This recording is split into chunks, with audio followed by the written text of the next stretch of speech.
Bonjour à tous. Aujourd'hui dans Blades, je vais vous parler un petit peu des quêtes et des tâches. C'est tout ce qui permet de faire avancer votre personnage en progression d'XP et en progression d'histoire. Si vous regardez en haut à gauche, vous avez 4 icônes. Vous avez l'icône du magasin, l'icône du coffre, l'icône des tâches et des quêtes, et l'icône personnage. On va déjà aller regarder ce qu'il propose dans le magasin pour la récompense quotidienne. Le cuivre. Alors le cuivre, c'est très bien, puisque c'est un matériel de construction qui permet de faire évoluer la ville et qui est particulièrement compliqué à trouver dans les donjons. Le coffre. Alors, dans les coffres dorés et dans les coffres argentés, qui s'ouvrent avec des durées différentes, vous trouvez aussi du cuivre. C'est donc très intéressant. Un petit peu d'or, bon ça c'est pas... Voilà, encore 22 cuivres. Donc ça, le cuivre, c'est très certainement la denrée la plus intéressante au stade actuel du jeu. Comme vous avez pu le voir sur un autre tutoriel, pour créer des bâtiments ou pour les améliorer, il vous faut des matériaux, notamment du cuivre, qui est, comme je l'ai dit il y a quelques instants, le matériau le plus difficile à trouver en loot. Accessoirement, lorsque vous faites les abysses, si vous dépassez un certain niveau, vous avez une récompense en cuivre. Alors pour dépasser ce niveau, en fait ça correspond au niveau de votre personnage, plus 2 ou 3 niveaux, ce qui est quand même particulièrement compliqué. Allez, encore 5 coffres. Bon, les coffres, je les ferai après. Voilà. Donc là, je vais vous présenter un petit peu les quêtes et les tâches. Alors, différence entre les quêtes, onglet en bas à gauche tout en bas, et les tâches, onglet en bas au milieu. Les quêtes, c'est tout ce qui est en rapport avec l'histoire. Les têtes de mort correspondent bien évidemment au niveau de difficulté de la quête. Les tâches, ce sont des donjons qui sont redondants, qui reviennent régulièrement. Le principe est exactement le même, le nombre de têtes de mort correspond à la difficulté. Aux tâches qui reviennent régulièrement, vous avez des tâches hebdomadaires et des tâches journalières. Ici, c'est une tâche journalière qui reste. Rayon de miel à l'envie. Et après, vous avez les défis. Alors les défis, ce sont juste des éléments à effectuer lors de vos différentes quêtes ou lors de vos différentes tâches. Là, par exemple, vous avez battre des trolls, qui vous rapportera 650 pièces, infliger des dégâts tranchants dans l'abysse, réaliser des combos 5 coups. Alors, réaliser les combos, je vous ai déjà expliqué dans un autre tuto comment est-ce que l'on faisait. Alors, ici, vous avez le chasseur de trolls, le nom du mal. Hier, il y avait une quête qui était abattre des gobelins dans un bosquet. Alors, j'ai eu le chasseur de trolls et les gobelins au niveau 12. Le chasseur de trolls et les gobelins au niveau 12 étaient cotés à 5 têtes de mort. Vous voyez, je suis maintenant au niveau 19, mon équipement a considérablement augmenté. Le chasseur de trolls est toujours à 5 têtes. Par contre, lorsque j'ai fait le bosquet du gobelin, il était passé à 3 têtes. Alors ça signifie quoi? Grosso modo, une tête de mort, c'est facile.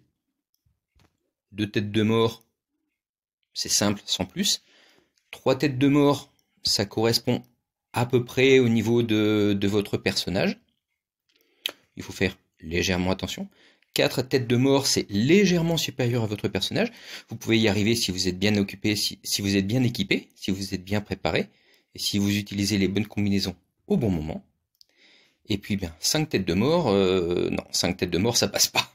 J'ai essayé plusieurs fois, je ne suis pas encore au niveau, je n'ai pas encore le bon équipement pour le faire, malgré avoir des armes qui font des dégâts de feu, malgré avoir des sorts qui font des dégâts de feu.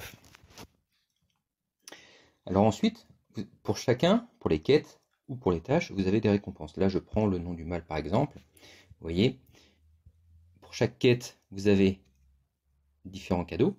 Ici, des graines, là, 2 gemmes spirituelles inférieures. Les graines vous permettent de faire des décorations qui augmentent le prestige de votre ville. Les gemmes spirituelles vous permettent d'enchanter vos objets. Chasseur de trolls, un coffre argenté, c'est très bien, 5 tissus, de la teinture.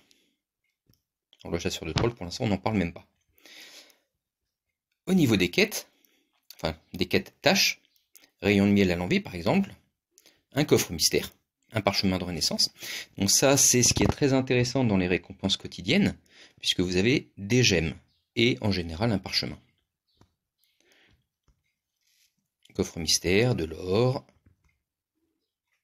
coffre mystère, du bois, coffre mystère, du calcaire. Donc là, vous voyez, c'est ce que je vous disais, il y a excessivement peu de cuivre dans les récompenses, hormis dans les coffres.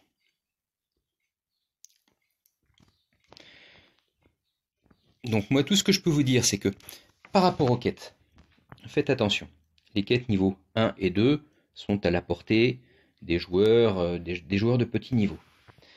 Les quêtes et les tâches de niveau 3, ce sont des quêtes qui correspondent à votre niveau d'équipement. Les quêtes de niveau 4, ce sont des quêtes qui sont déjà beaucoup plus ardues, que ce soit en quête ou en tâche évidemment. Et pour ce faire, il va falloir être bien équipé. Là, vous voyez une invasion de trolls, niveau 4. Je vais vous montrer mon équipement.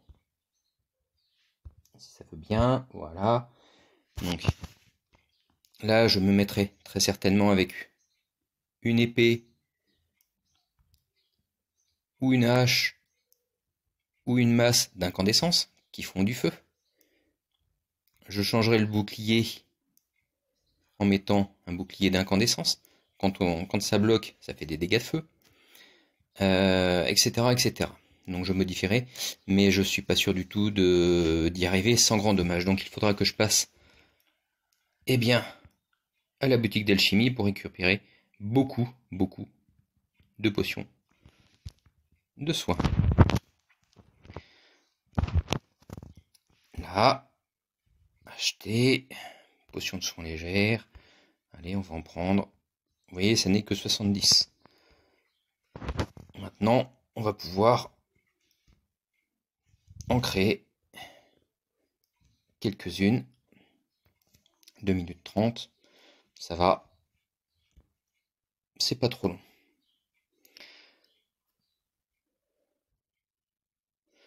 Donc vous voyez, les tâches et les quêtes, c'est pas très compliqué à comprendre. Faites juste attention au nombre de têtes de mort qui représentent vraiment la difficulté. Et je le répète, donc les quêtes, c'est l'aventure principale, ou tout ce qui y est lié du moins. Et les tâches, c'est tout ce qui est annexe et qui permet en fait de faire bien progresser votre personnage, de lui faire trouver du matériel, de l'argent, de l'or, des matériaux pour faire progresser l'ensemble de votre ville. À mon avis, c'est ce qu'il y a de loin de plus important. Et puis voilà.